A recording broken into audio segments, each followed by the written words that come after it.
She was not alive, but at the moment her eyes met mine, it felt like a lightning bolt jolted through my entire being. Over the years, I have thought of her so often, I have given her the name Miley. I simply rearranged the letters of My Lai, location of the infamous March 1968 massacre of Vietnamese villagers by U.S. forces. I was startled when Bo, who was several feet to my right, asked why I was crying. I remember struggling to answer. The words that came out astonished me. "She's my family," I said, or something to that effect. I don't know where those words came from. I wasn't thinking rationally, but I felt in my body that she and I were one. Bo just smirked and said something about how satisfied he was with the bombing success in killing communists. I did not reply. I had nothing to say. From that moment on, nothing would ever be the same for me. And it hasn't been the same. It was something I call irreversible knowledge. There's no way to eradicate the experience. So I was there 4 weeks when that happened, and I became very anti-war at that moment. And every day that I was in Vietnam, from that point on, I spoke out to my superiors about the illegality, immorality, and unconscionable nature of the war, which was not a cool thing to be doing if you wanted to have a good life in the military. I no longer really cared.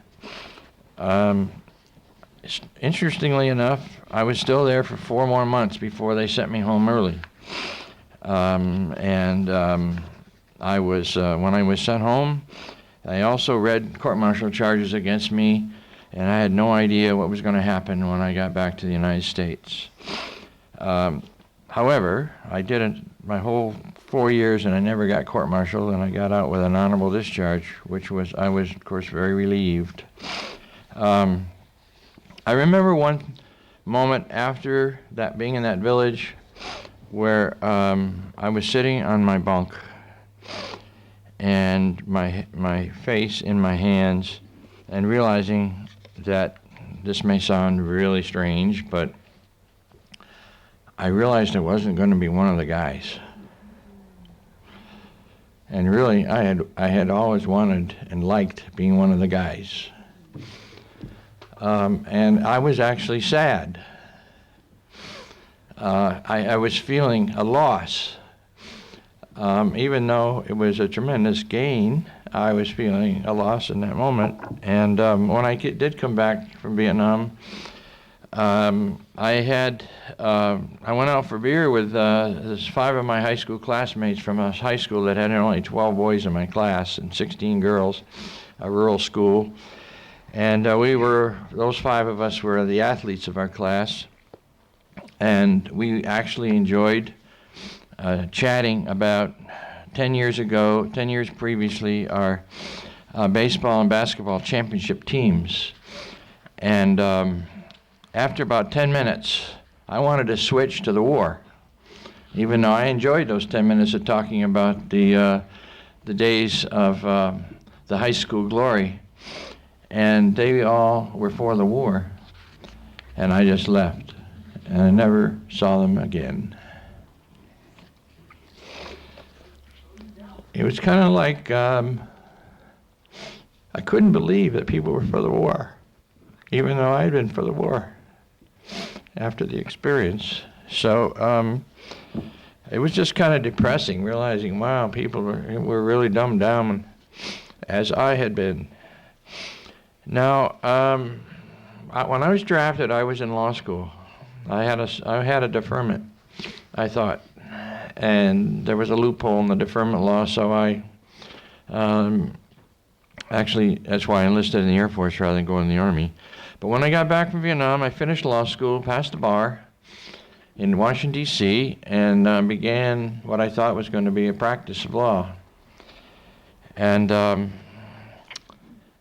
my very first case, which was in either December of 72 or January 73, I was jolted once again when I heard the bailiff come in the courtroom as I'm sitting up front he had a particularly bellowing voice saying, "Everybody rise," as the judge walked in.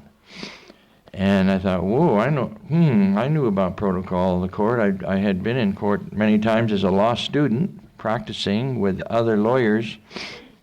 But in this moment, I was by myself. And my body did not want to rise. And my head said, just do it. You don't have to like it. Just do it. That's the protocol of the court. And I didn't rise, and the judge saw that I was a rookie lawyer and called me to the bench, and he was very polite and kind and said, "Son, you will stand up when the judge walks in the courtroom." And I said, "Yes, Your Honor." I wasn't intending to create any issue. I did not have any issue with the judge. I didn't have any preconceived notion that I would do this. But it happened 2 more times in the next week or two. And it was what I call body wisdom. My body just did not want to stand up. My brain said, just do it. Just do it. You don't have to like it. But my body just shook. And it was kind of like, I just can't, I don't think I can do this automatic deference to authority. I did it. I was good at it. And I participated in, and by the way, that week that I was in the village, the first village, I was in 4 more villages that week. And somewhere between 700 and 900 people were killed in those villages I had to look at. And at least half of them were children. So that was the result of my being a very obedient person who was following orders to do something that's really absurd and really criminal. But of course, it's normal, right? It's normal. It just isn't human, and it's not healthy. So I walked out of the courtroom after that 3rd time, and I never went back. And I thought really I was screwed up. I felt I can't adapt to society, I can't adjust. And my wife at the time was a lawyer, and I never was able to tell her why I decided to leave the law, because I actually was ashamed at that time that I couldn't stand up for the judge. It's a simple protocol of the court. And I never told her. In fact, I didn't tell anybody for many years. I just kind of went on a different life. Now, one thing that I did do, I got involved with, was dealing with a lot of prison issues. And about 10 years later, I want to read my next passage. I was working for a state senator in Massachusetts, and I was his aide for mental health, prisons, and veterans. And so I actually spent several days each week going to the Massachusetts state prisons, investigating prison brutality complaints, especially at Walpole State Prison, if some of you have ever heard of Walpole. And I just want to read a little section from the part about Walpole. Rectal searches were not the worst guards would do. Prisoners often had boiling coffee or scalding water poured on them, and many had permanent scars from burns. Sometimes they would be repeatedly clubbed. These acts of violence were an outlet for sadistic expression by the guards. Physical assault was a way they exerted total control over the prison setting.